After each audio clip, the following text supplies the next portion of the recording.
Come up. It should.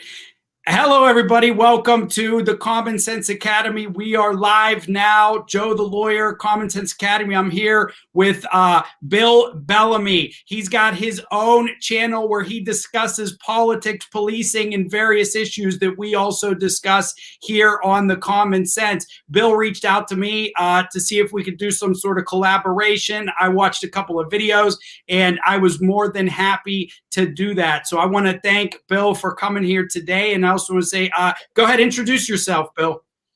Hey, I'm Bill Bellomy. I have my channel on YouTube. I talk about politics and economics, and one of my passions, criminal justice reform and some human trafficking stuff. And like Joe, I'm a veteran, only I retired, whereas he was smart enough to get out sooner.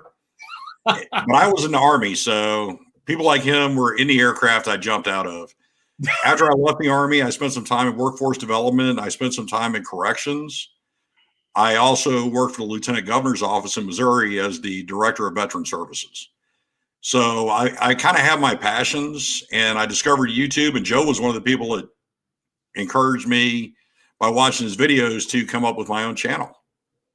Well, I'm happy to hear that, Bill, and I'm glad I had that impact on you. And yeah, I didn't fly those aircraft, but I fixed them. I was a crew chief. I worked on fighter jets mostly, so I was I'm a wrench monkey. So you weren't running the C-130 taxis? No, I wasn't. I was fixing them. But yeah.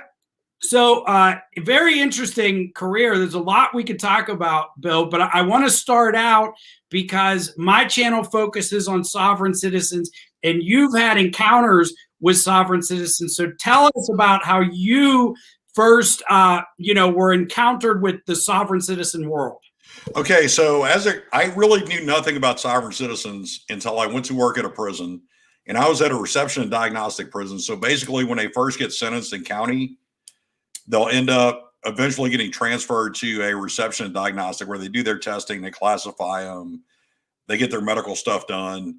And I spent a lot of time working segregation.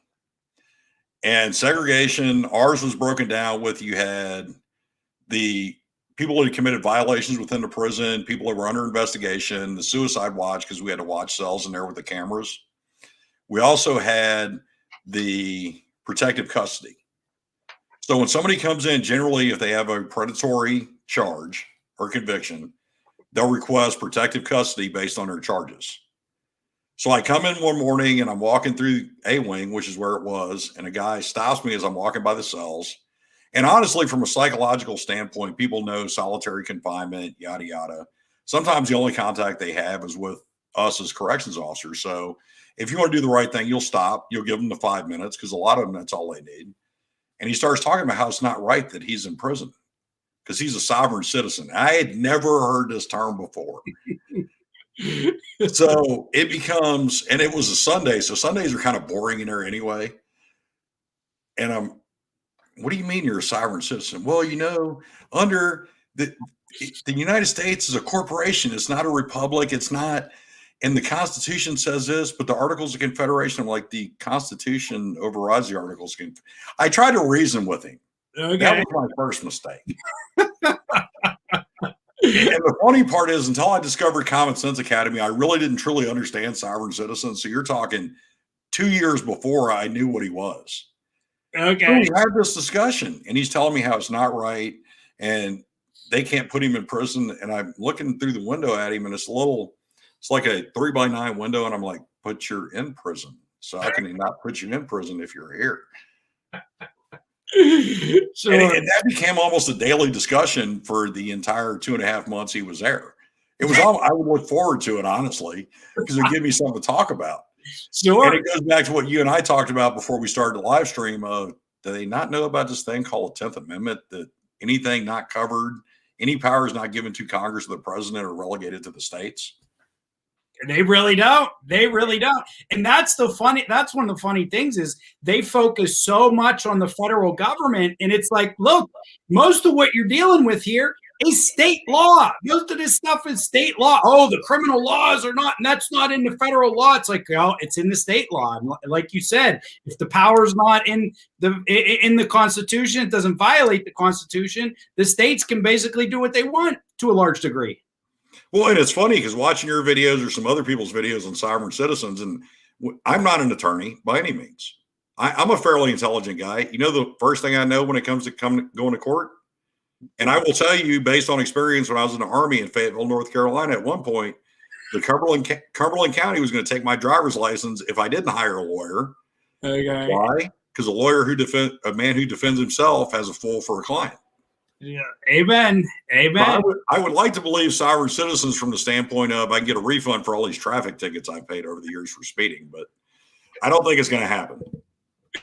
Me too, Bill. Me too. So you said, I found an interesting thing that you said there is you said you look forward to the conversations. So there's something interesting about it, right? Or something that made you say, what's going on here? It was the thought process behind it. That was what really got me. It was okay, so I had a job for 23 years where I swore an oath to defend the Constitution. I truly believe in the Constitution of our country. I think it's the greatest document written in the history of man. I really do. Yeah, me too. But I wonder how many of these people have actually read past, I don't know, the First or Second Amendment. I mean, it's the 10th Amendment is pretty clear. Absolutely. And I don't know where they get it from, but I will say they're entertaining, and their thought process is entertaining because it becomes, well, I think this, or I think that, or the Articles of Confederation, or when they start bringing up, and I have never dealt with, we had offenders who had Bay or L added to their name. So I knew based on some other stuff, I was actually more familiar with the Moorish American Science Temple. Okay. Interesting. But none of them they were actually fairly easy to deal with. They were good for what they did. They just did what they did. Sure. But it's like when you start researching more about sovereign citizens and the Treaty of Friendship, and you're just like, wow. And some of them, the scary part is some of them are not dumb. You could tell just from the way they express themselves. Very intelligent. Excuse me. Very intelligent. And that actually scares me more than if they were just stupid, because if they were stupid, I can understand it. I agree. And, some of them, there's been instances, I don't think there's been that many recently, where sovereign citizens have turned violent. And I tend to believe it's the ones that are more intelligent, okay, and truly, truly believe this thing. And, they've convinced themselves, maybe just over so much time. Yeah, it's just a crazy thing. Down your way, when I was doing a lot of my research, I believe it's called, I can't remember right now, but I think I'm right. It's called the Washita Nation. I don't know if you've heard of that. But Yeah, it's I have. The particular group of, it's sort of like a break off or like a group with the Moorish Science Temple. It tends to be mostly African American. It looks like it's centered, I believe, like Arkansas, but maybe even Louisiana, Missouri, right down there. Maybe the ones you were running into were part of the Washita. I don't know. They were actually. And then you go back to originally why he was in protective custody, because of his charges. And you're like, well, with these charges, if you're at the bottom of the pecking order for offenders and corrections officers, you really don't have a leg to stand on. For sure. And I mean, I don't know. They amuse me, I guess is the best way to say it. But there are some scary things about them. Like you brought up, there have been cases of violence. And I wonder some ways in the direction we're heading with the protests and everything else that's going on. Well, yeah, that's, I've had a lot of discussions on here with other people. And actually Chief Tuttle, the country cop, we did a live episode. I like him. Yeah. Chief Tuttle's awesome.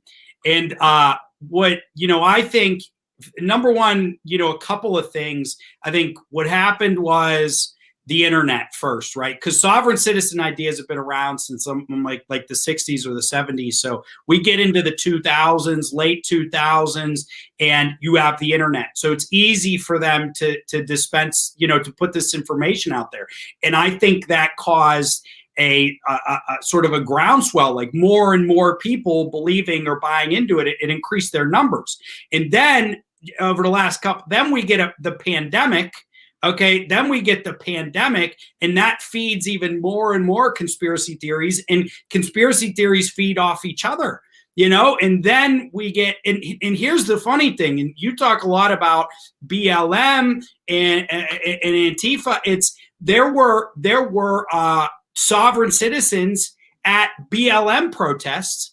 Okay. And there were probably sovereign citizens at, the Capitol on January 6th. And actually, I don't know if you've watched Tim Pool at all and what he puts out. Yeah, but he's a former very liberal, progressive guy that's kind of drifted a little bit more centrist. Yep. And actually, some of what he's brought up and some of my research has shown that you take these organizations, like especially Antifa in particular. If you go through the Antifa handbook, Antifa is so much more like some of the sovereign citizens groups than people realize. Or you have Antifa members shaking hands with Proud Boys, and they're hanging out at these things together because their theories are so much the same. It's almost scary. Sure, it's just this real. We've had a degradation in the trust of institutions, and just very, very extreme anti-government. I consider myself to be in the middle, or, some things I lean to the left, some things I lean to the right. Maybe I'd even call myself a libertarian in certain ways. But we're talking about movements like sovereign citizens and Antifa, where it's like, let's actually undermine the government itself. It's like they completely want to undermine the government. Well, and I'll go ahead and say it here because I've never actually said it on my channel, but politically, I'm a libertarian-leaning independent, very much so. Sure. Like, I believe we do need a social welfare net. I just think what we have is poorly managed. Mm-hmm. I do think there's a need for that stuff out there. And growing up, I remember using monopoly money, which otherwise known as food stamps. Sure. Now, I'm not in that position now because I made a choice at some point in my life that I never wanted to live that way. But yeah, I do remember doing that. Yeah. So there is a need for these things. I just think we poorly manage them. On the other hand, the government, I think, what have they accomplished in the last 50 days of the Biden presidency? They had a failed impeachment, which constitutionally is questionable at best, honestly, with being able to bring it. I agree. And we got the 1.9 trillion COVID relief, but that 1.9 trillion cost every citizen like $5,400 in the long run.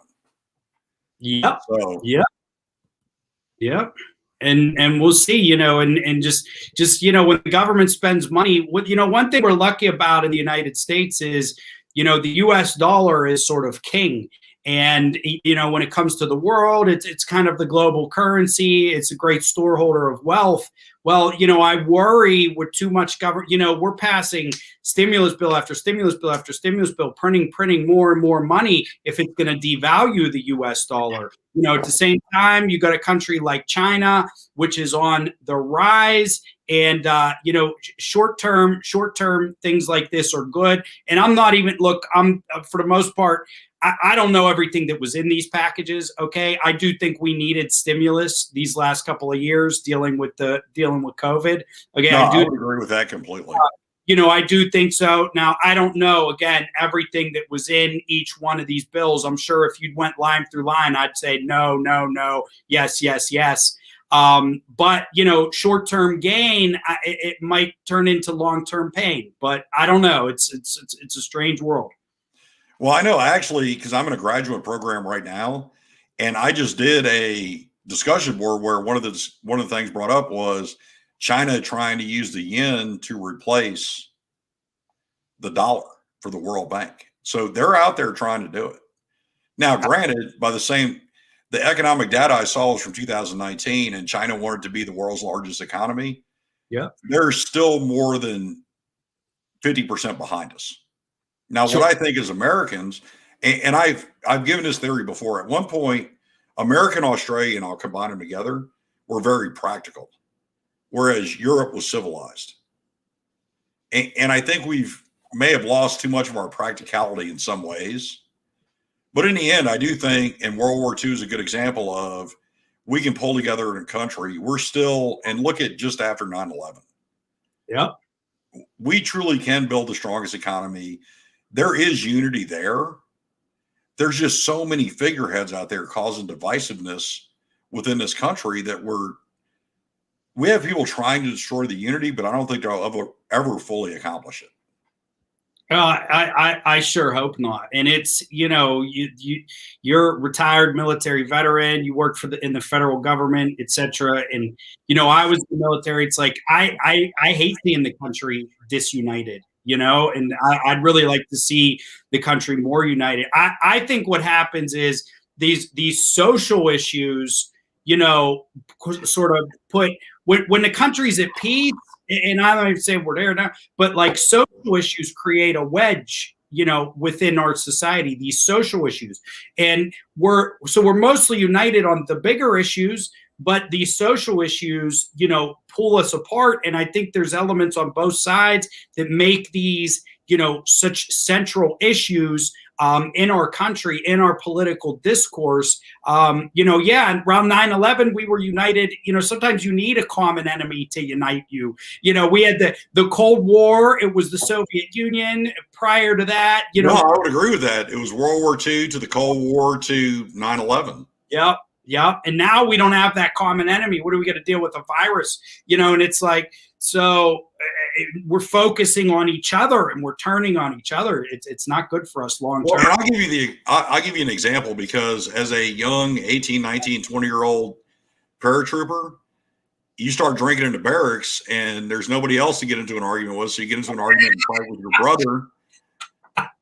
Now, when it's over, you're still in a unit together. You still love each other. You still take care of each other. Yeah. But unless you have that common enemy, and oh, by the way, even while you're in the middle of that argument with him, don't let somebody else open their mouth to him. Absolutely. Because that's just not going to happen. Absolutely. Absolutely. I saw it, I saw it in the Air Force too. That's totally true. Sometimes we would fight and it was funny. Well, let's do the same time sip before I tell you. Okay, gotcha. All right, everybody, whatever cup you have, we got at least 12 in the room right now. I'm drinking, this is sort of a Pittsburgh favorite. It's a premium. It's like a sweetened iced tea, Turner's. There's Turner's. And whatever you got to drink, raise your cup, your glass in the air. It tastes better when we sip together. Cheers.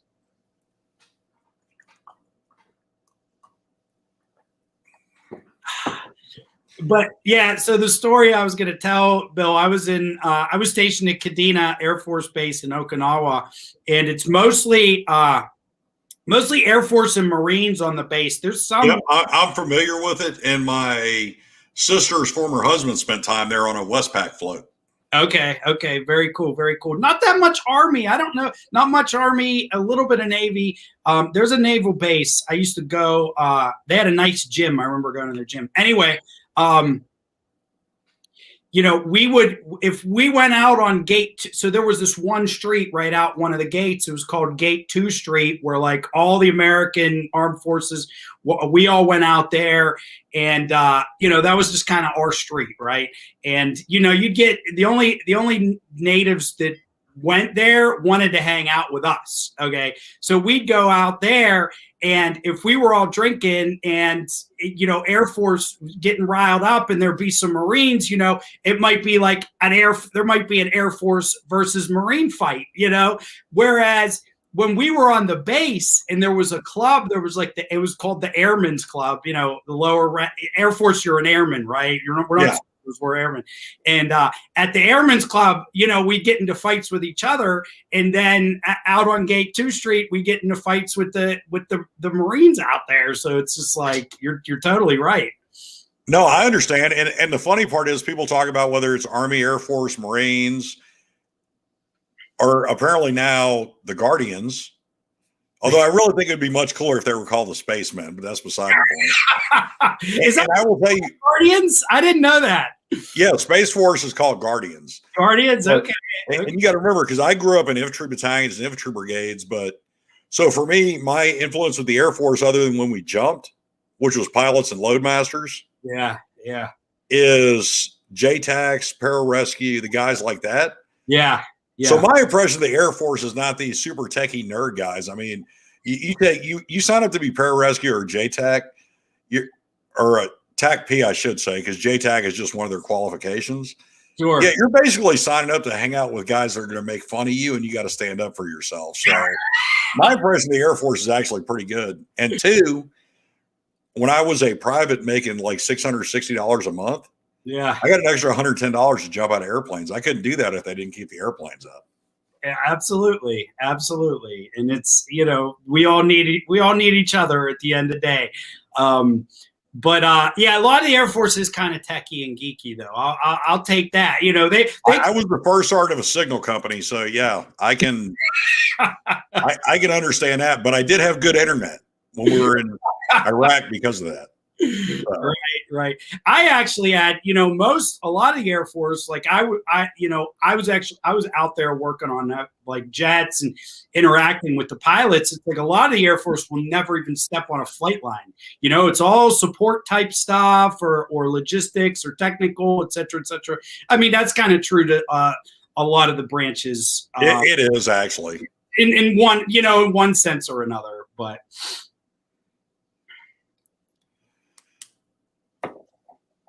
So you've done a lot of videos, Bill, about policing, and I do the sovereign citizens. A lot of what I do is encounters with the sovereign citizens and the police, and I'm always impressed, oftentimes, by how composed the police are in these encounters. Regardless, I'm curious, what are your thoughts on the whole defund the police movement? Well, and part of it, I'm glad you went to this because it's something I was thinking about earlier, because you and I had talked about kind of discussing treatment courts, but with the Chauvin trial coming up, and you've already kind of talked about that in other videos. Well, when I worked at the prison as a corrections officer, I actually went to you go through defensive tactics training, which is if you have to go hands-on, if you have to use CS spray. And then I went to the instructor's course. So you were actually part of the annual certification of other officers for what they can actually legally do when it comes to putting hands on somebody. And I also attended crisis intervention training, which is a great course that the state of Missouri does. It's a week long, and I'm usually never at a loss for words. And I will tell you now, every single scenario driven exercise we did at some point, I was just like, I got nothing.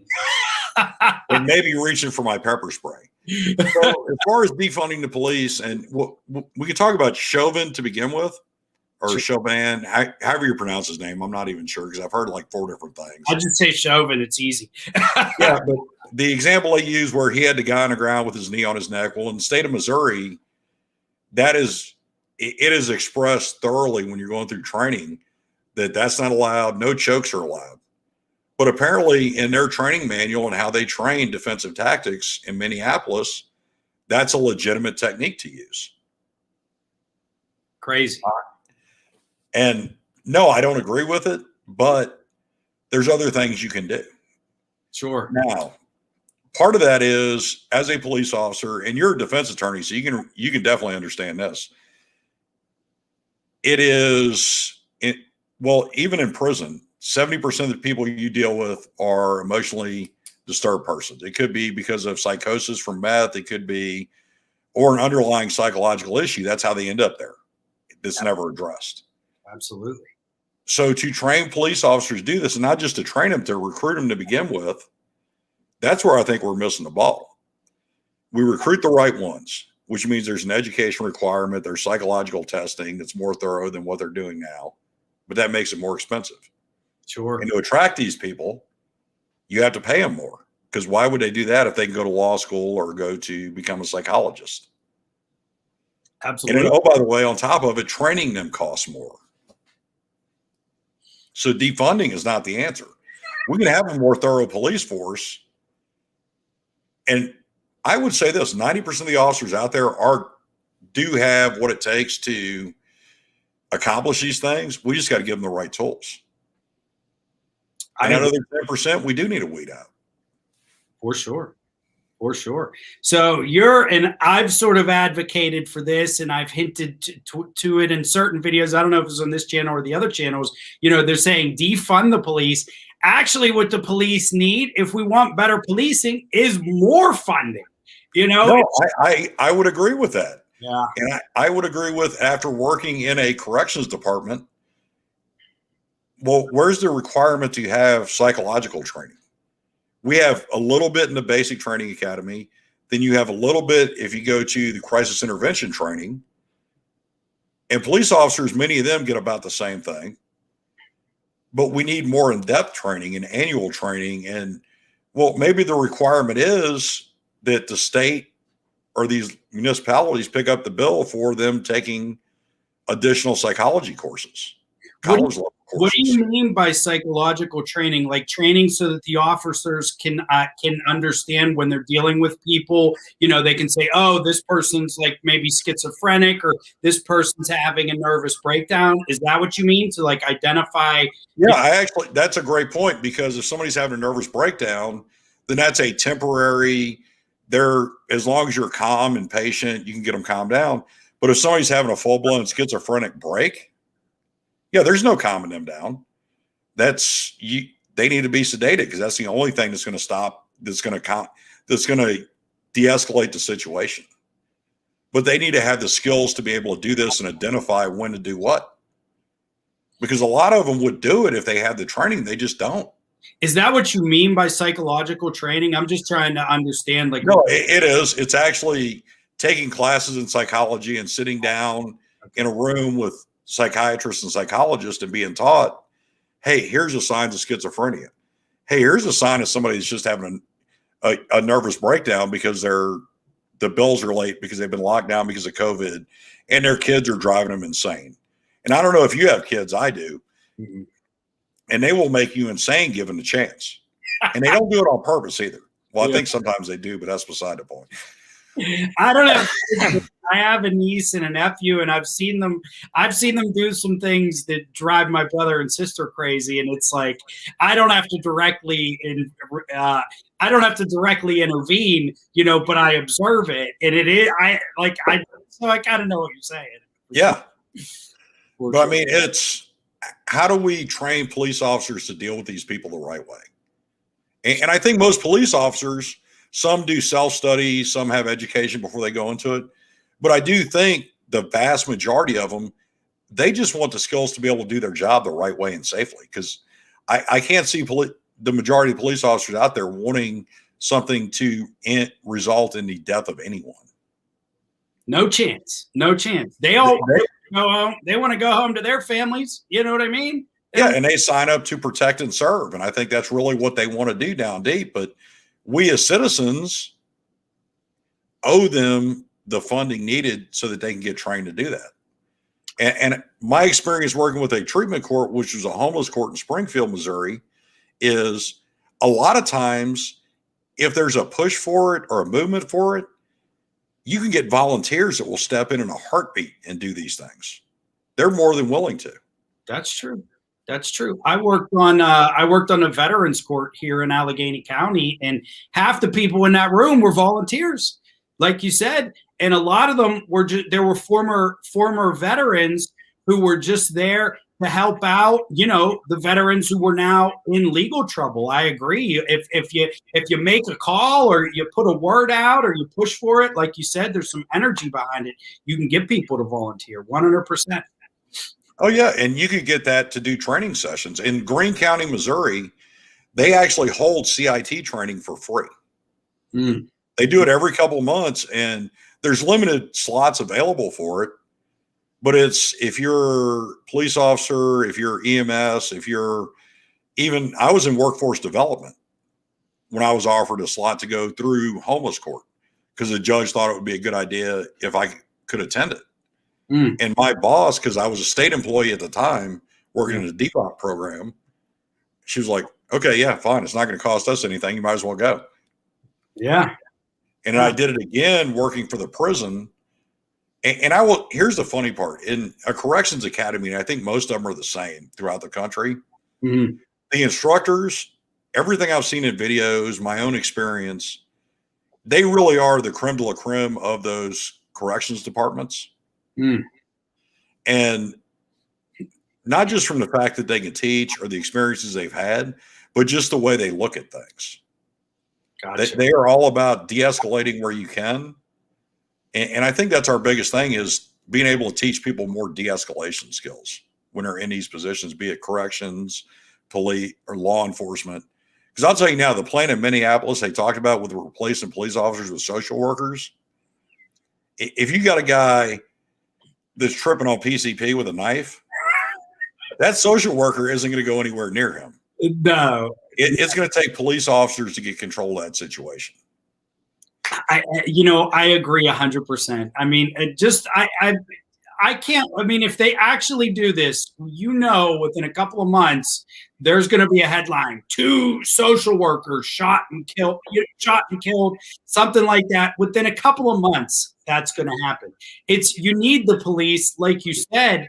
The police need to be better trained on de-escalation, but they need to be. Look, that's the whole point of the police. Is they need to come and present overwhelming force, right? Because that's how you de-escalate a situation, either through the overwhelming force or through the threat of overwhelming force. Hopefully, most of the time, the threat is enough. It's obviously not always. And so the police arrive on scene, de-escalate the situation. Look, if you want to have a social worker back at the station, okay, so once you cuff this person and you take them in, all right, and they talk to a social worker, fine. But having them show up to the scene of the crime, it just doesn't make any sense to me. Another thing that runs through my mind is, because some police stations, they do get a lot of money. Like, New York, I can't visualize it because it's like billions of dollars on a police station, but there's millions of people. So I don't know if they're well funded or not, but it's like maybe I can see maybe taking money from one area of police spending and putting it more into training, etc., something like that. But as far as actually taking money away or we're going to put it into social services, I just don't think that's the right thing to do. I think that the police need to be better trained, like you said.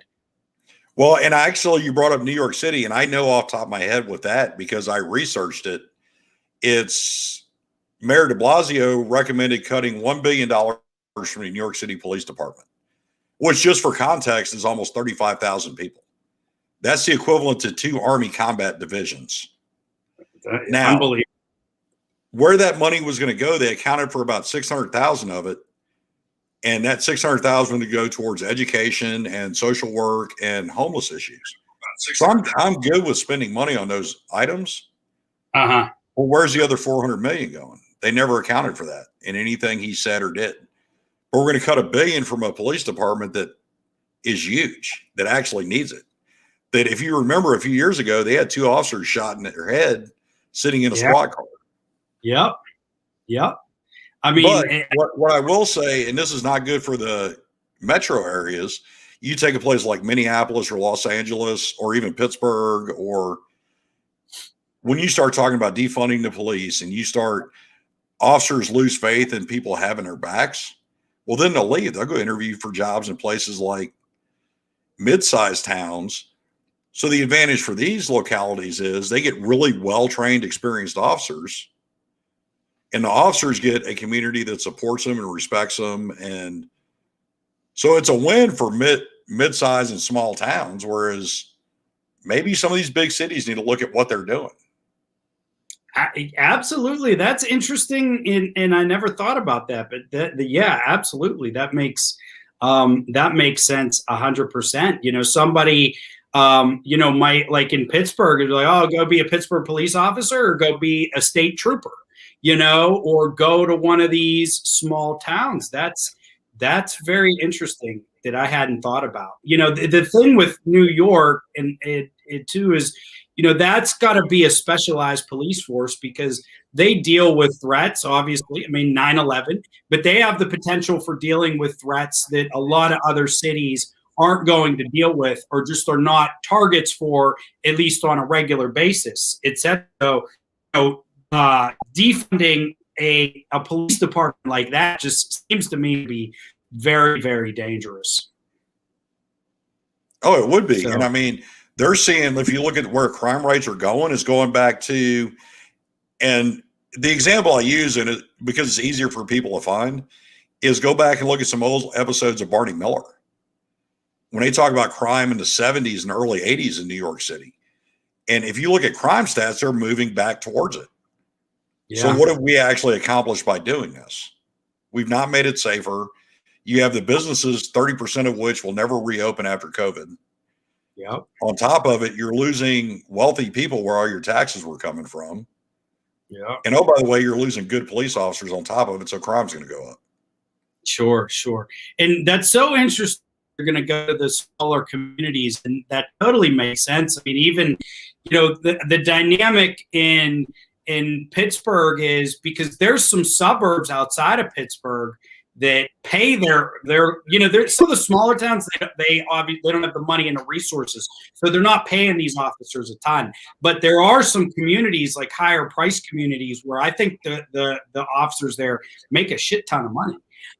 So I really see that happening, and it might be part of a bigger trend where people, post COVID may want to stay out of urban centers, right? Because urban centers were also the site of the largest COVID outbreak. So I wonder if we'll see a movement of people, I don't know, maybe outside of cities, back to suburbs, back to small towns more. Maybe not like a huge movement, but perhaps on a smaller rate. I don't know. Well, I know they're seeing flights out of New York City. They're seeing people leaving California. And Tesla's a good example. Tesla's moving their productions to Texas. Yep. And I mean, that's a trend that's happening from both coasts. Sure. And it could be good or bad. I don't know. Time will tell. But when they lose those tax bases, you don't know what's going to happen because they lose more money on top of it. And the bigger the tax base, the better the schools, the better services, the better. So what's going to happen? I don't know. I mean, I have a degree in economics, but some of these trends are things that have never been seen before. So you almost can't forecast or look at past trends to see what's going to happen. Right. That's what I think. It's like, are these short-term trends and, things are going to turn back, or are these long-term trends? I just never thought about the police officers in that sense, though. And it's like, you could see that, people moving away from the urban centers. Now you're getting better police in these surrounding communities. And then it could lead to, a greater sense of, a worse situation in these urban centers, which may have been improving for years. I don't know. It'll be neat to see how it plays out. I mean, I would almost say if we're going to look for a trend anywhere, I would look at Detroit.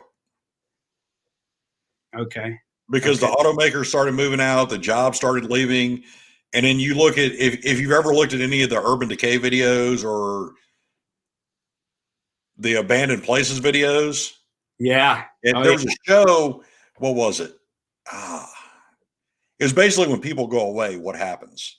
Sure. And every time they talk about an urban area, they go back to Detroit to use that as the example.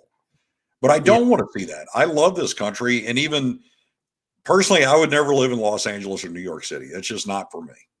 Sure. But having them there and the landmarks and the history and what's been accomplished in places like that, I don't want to lose it. Absolutely. I agree 100%. And even, Pittsburgh, it was funny because I was watching, I'll watch like old talk shows from the 70s because I'm a YouTube creature, right? And they just feed me stuff. And it's like, I've watched these old talk shows from the 70s, and they'll talk about how Detroit, ran the country to a certain degree. It didn't necessarily run the country, but it was the center of, urban and industrial might. And then I've seen those current videos. Pittsburgh has been similar, right? I think Pittsburgh's decline maybe was a bit earlier than Detroit's. I think Detroit maybe came a bit later. I also think Detroit was a larger urban center than Pittsburgh, though. At one time, Pittsburgh was very big back in that was when it comes to steel. Right. But Pittsburgh's done a I will say they've done a pretty decent job of knocking down a lot of the old decaying buildings. So you're still going to see them. But it was funny. I drove through a neighborhood in the city just a couple of days ago, and I used to live near that neighborhood about 5 or 6 years ago. And I would drive through, and it was like, on a city block, like on some of these blocks, residential blocks in the city, you'd have like, probably 6, 7 out of 10 of those houses were abandoned. Okay. And now I went through there and they've knocked down almost all of them. And I don't know. That's what you got to do with that blight. But it's what I see in Detroit just seems to be on like a grand scale. Yeah, it is. And I mean, Pittsburgh's doing a great thing, because then those things become trap houses, or they become flop houses, there's just nothing that good comes from leaving them abandoned. Absolutely. And I didn't even think about Pittsburgh with the steel industry, because I am old enough. I'm a little bit older than you. So I remember All the Right Moves, and there's a couple other movies, people escaping the steel mills in Pittsburgh and going to college or whatever they did. So I remember some of that stuff. And then where it's at now, it's like a different, like, because I grew up, I was born in 82, and the mills were the big mills that were in the city, right? That's what Pittsburgh had, steel mills within the confines of the city limits. There are still some steel mills around. There is not a single one within the confines of the city limits anymore. But like in the 80s, that was like when they were all closing down. So I remember some of these neighborhoods, like late 80s, early 90s, going into some of these steel mill neighborhoods where it's just like all resident. It's like residential bars, houses and bars. That's it. And then you had the steel mill at the end of the road, and all the steel workers lived in this neighborhood, and they drank at these bars. And now the steel mills are gone, and they've turned, these neighborhoods are like the definition of gentrification around Pittsburgh. It's like they've, because a lot of those families are just gone, or they've moved out, or they've moved to the suburbs or whatnot. And so because of the location, like there's this one neighborhood, it's called the South Side, and there was a steel mill right in the South Side, and that was like emblematic of Pittsburgh. Like that's the steel mill that you would see if you see a picture of the steel mills in Pittsburgh. And now it's like this hip bar restaurant town where all the college kids live. I don't know. It's weird. Well, and that's actually, I don't know if you've read or watched Hillbilly Elegy from J.D. Vance. Mm-mm. But he talks about that with a town in Ohio where family members and other people from West Virginia had moved there to work in a factory, and they made really good money. And for years, that was a dream. They'd escape West Virginia, go to Ohio, work in the factory. It's where his grandfather worked. And then as that factory shut down, the kind of decay of the community, to include his mom becoming addicted. And it lays out that step by step. Sure. Of what we're talking about with once the industries leave. Yep. And whereas I understand, yes, there's technical jobs out there and this and that, and the whole, we're going to create this, we're going to create that. And it sounds really good. But I also know in the state of Missouri, at one point, I'm dealing with people that can't find a job. Then I go work in the lieutenant governor's office. So I start spending more time in different places in Missouri. You have the Boot Heel, which is very poor. There's a lot of poverty, unemployment. But 2 hours away in Sedalia, there's 2 different businesses I went to the same day that were short 250 employees that were starting at $14, $15 an hour with benefits. They would train them to do it. But the people weren't willing to move 2 hours to those jobs. So personally, I don't understand it, why you would have that attitude. Mm-hmm. I mean, within a state, you have jobs in one place, unemployed people in the other place. Well, you go to the jobs, but I don't know. I can't, that's the point of psychology I don't understand. Yeah, I have my own theories about that. There's this, the whole learn to code, or Yeah, we'll I'm not buying that either because I'm a fairly smart guy and coding would drive me insane. right. And, what a lot of the Democrats will say is, well, we'll retrain you and job training and all this. I just think that it can be hard, especially because, a lot of people, especially for, this is probably not politically correct, okay, but especially for men, okay, for a lot of men, what's most rewarding to them in a whole bunch of different ways is a job where they're working with their hands, or they're moving around, or they're doing something mechanical, right? Like working in a steel mill, or like in Pittsburgh or in Detroit, like you built cars, right? In Pittsburgh, like you built steel mills, and now you're being asked to go ahead and sit in front of a computer for 8 hours a day, or to stack paperwork, or something along those lines. So I think there's a whole bunch tied up in that. Like, I don't know the psychology behind that either, but I can feel it to a certain degree. I was a mechanic in the Air Force for 4 years. I'm like, these guys, the guys that I worked with, and I've always been sort of brainy and nerdy, but I like doing things with like my hands as well. But I can understand, like, you can't ask these guys to go, like, to go and sit behind a computer, even if there's job training. Sure, some of them can do it, but a lot of them, it's going to be very difficult. And I think it's wrapped up in culture. It's wrapped up in identity. It's wrapped up in a whole lot of different things. And so, the economy is going to change, though, right? I mean, it's almost impossible. It's this machine that's going to advance, and we may just have to get to a point where there's a whole new generation of individuals, who did grow up, without even having maybe those jobs in their mind as a possibility. But I like the idea. It's funny. My father worked for a summer in a steel mill in Pittsburgh, and he never made that much money in his life. And I don't know if he went and worked at the post office, and through raises and whatnot, he ended up making pretty good money.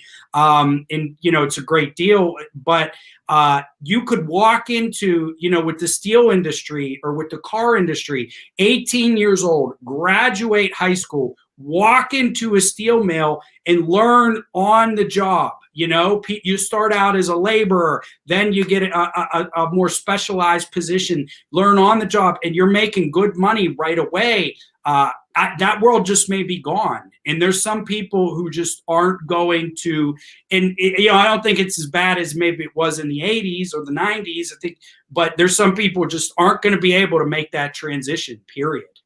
Well, no, and I think you're right. I think it is cultural because if I look at my family history, my grandparents, one grandfather grew up in West Texas whose father struggled for years to keep a job and then finally got one. Well, he joined the Navy. He was on the second ever launched nuclear submarine. Oh, then nice. he went to school at night and became a petroleum safety engineer in Texas.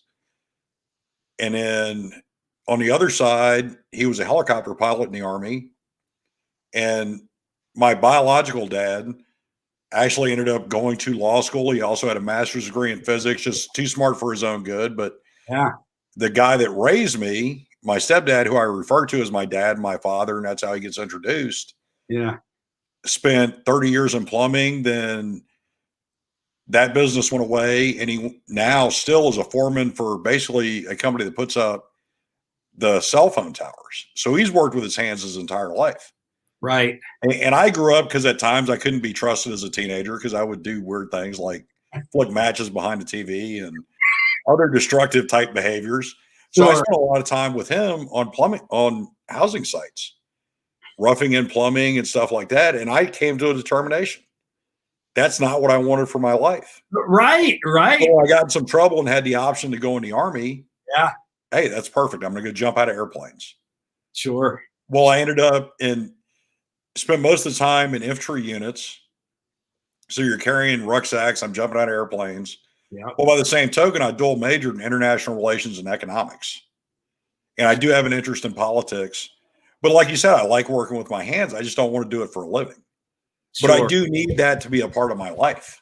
Right. And I think as it goes back to the stereotyping of culturally, here's what's expected of men. If you grow up in certain areas, if you grow up in heavily blue collar areas, they still make fun of people who want to go into coding. That's a great example. Or exactly. Why are you going to go to law school? What do we need more lawyers for? Yeah. Doctor, you're not going to be a doctor. What are you talking about? Yeah. And that's why I think it's almost, well, now we have a higher graduation rate for women in high school and college. Yep.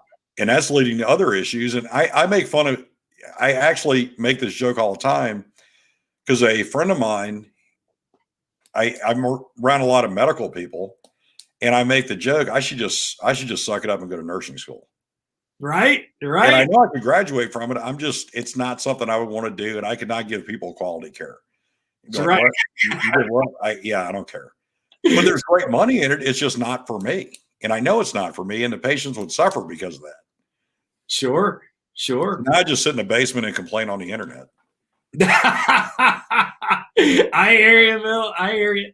Yeah, it's I think that the cultural thing and women are turning out to be very successful. And like my law school, I graduated law school. I started law school 2009 or 10. God, I can't remember. But I believe my graduation was like spring of 2013. Okay, and my law school class was majority female. And basically since 2010, there's more female law graduates than male law graduates. And in a lot of ways, like college, even high school, women are doing much, much better than men. I go down this whole road. It's a huge rabbit hole. I know where you're going with that already. But I think what's happening with a lot of young men, and I think this is why we see such a huge problem with opiates, and in these worn down industrial areas, right? I live in, and I'm not sure what your area is like, but I'm in Western Pennsylvania. So we call it the tri-state area because it's like southeastern Ohio, Western Pennsylvania, and then northern West Virginia. And the opiate crisis, the numbers here are just out of this world. And like West Virginia has been like crushed, right? And so I think what you're seeing is a lot of men maybe just aren't succeeding in college, or beyond high school. And it's hard for them to find jobs that maybe it's a cultural thing that we got to sort of turn a knob on, are having trouble finding jobs. And then they go and, end up doing drugs, right? They've lost their way, this and that, the life path for people is so much different now. I don't know. Well, no, in Missouri, and actually that's a great point because Missouri for years was trying to run neck and neck for who is going to be the first in meth production between Missouri and Washington. But where we're at now, and it's funny because I live in Columbia, which is where the University of Missouri is, the flagship university of the state. But I live in a nice neighborhood, but I can leave my neighborhood, make a right turn to go to the grocery store, and drive by neighborhoods that have been devastated, first with meth and now with opioids. And honestly, I'm a really unpopular thing. And I'll say this as somebody who for quite a while had a single mom.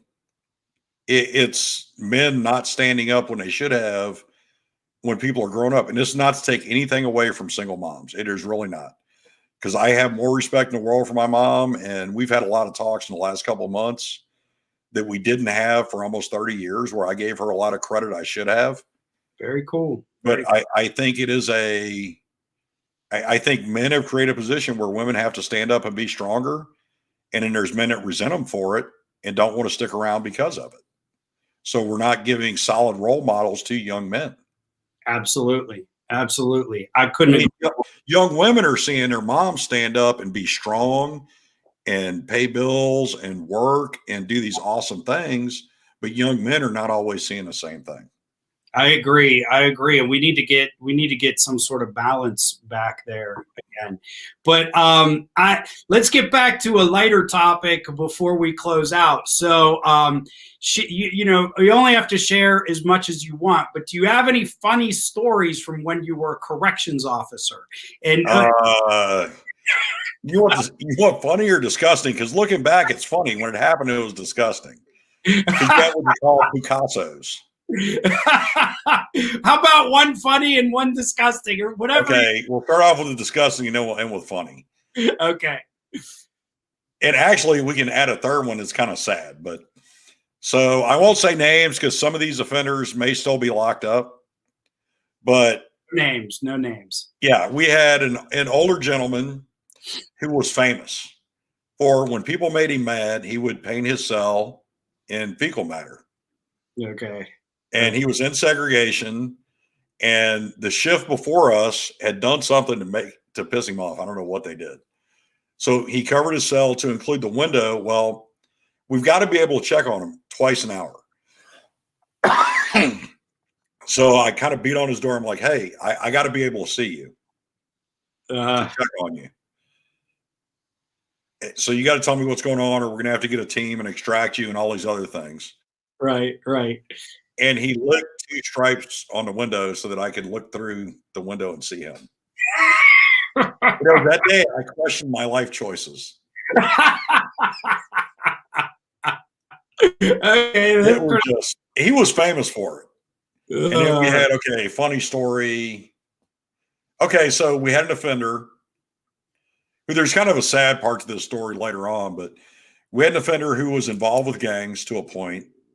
But he was younger, probably mid-20s, confident. You talk to him, he was a fairly intelligent guy. He had his life history, if you know anything about Pulaski County, Missouri, there's not a whole lot down there for people growing up.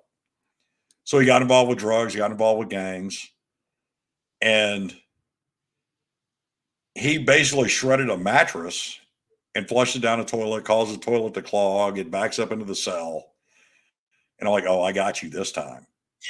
And then a kid in the cell next to him, well, you know, the person in there before him was talking about doing that. I heard him talking through the vent. And I'm like, God, you're going to get away with it.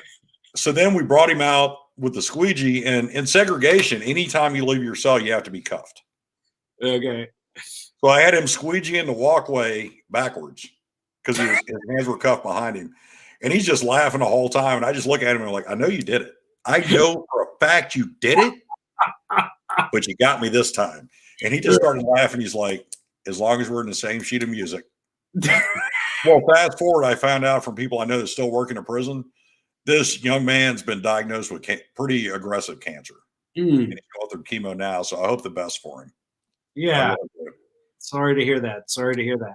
And I'll tell a story that was forwarded to me, and I can't remember all the exact details of it, from a corrections officer I knew who actually worked in Florida.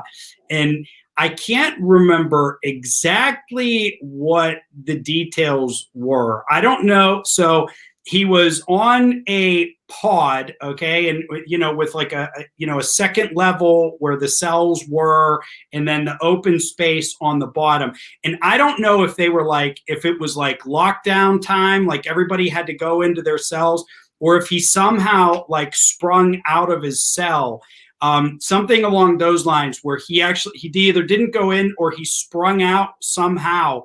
And my buddy said they were going to converge on him, and I don't know if they were watching through video. I can't remember the story, but you'll get the thrust of it. Basically, this dude gets out of his cell, is the only one out on the block, runs down the stairs, goes and sits in the middle of the pod area, drops his pants and takes a crap, okay, and then puts his pants up, and then I guess the corrections officers came in and grabbed him and tackled him and put him in cuffs or whatever, and took him back to his cell. But the only reason he ran down there was to take a crap right in the middle of the floor. I don't know. That one cracked me up, and I didn't get all the facts right because I don't know how it all works. But I was and it's actually believable because they can kick open doors with some experience. They get enough. they get the rhythm going the right way, or they can rig their door if you're not paying attention to it. Yeah. But there's another story in Missouri, but it was before my time at the same prison I worked in, that some guy stripped in the yard. Okay. And you had the more experienced officers were like, he can't go anywhere. You just run around, there's like a little baseball field area. And the experienced officers are like, well, he can't go anywhere. And you had the younger officers that hadn't been there as long, you're just like out there trying to chase him. And they're telling me the story, and I'm like, I'm not tackling a naked guy that I know can't go anywhere. I just wait till I get bored. Right. Let him run himself out, and then take care of him. 100%. But listen, let's do this again, Bill. It's definitely. Yeah, let's do this again. What time? Are you on Central Time? Yeah, I'm on Central Time, so I'm an hour behind you. You're an hour behind. Okay, cool. Yeah, we will do this again. I usually go for about an hour. It's kind of sad because we're starting to get more people in, but it's a Sunday night, and I got a lot of court stuff to do tomorrow. So I'm gonna have to call it a night. But what I'm gonna do is I can rip a copy of this for you and email it to you. You can put it up on your channel, and I may put it on my Joe the Lawyer channel as well. But I wanted to stream it on this one. This is my main channel. Okay, perfect. Get us the most. Oh, and I do want to say this because you've been doing this a little bit longer than me. Thanks for turning me on to the website. Because I actually, after playing with it, once you send the information to me, I actually do like this. And yeah, we will definitely do this again. And if there's anybody listening that's one of my subscribers, yes, subscribe, like, and share Joe the Lawyer. Let's get his subscribers up there. Same. Everybody check out Bill's channel. I didn't put it in the description, but I'll drop it in the description actually real quick. Let me see if I can drop your channel link, at least in the comments. And I will put it in the description as well, even though I sort of did. I did a little bit of a description. We're going to hear your channel. I don't always do it for live feeds. I did put a description. Hopefully it's none of my comments about Fauci. Okay, so there's a link there. I put it in at the end, but I'll drop it in the description too. Check out Bill's channel, vice versa. We'll do this again, man. Good to meet you. Good to chat with you. All right, you have a good evening. I hope you have a great week. Thanks. You too, Bill. Talk to you. Bye-bye. All right, bye.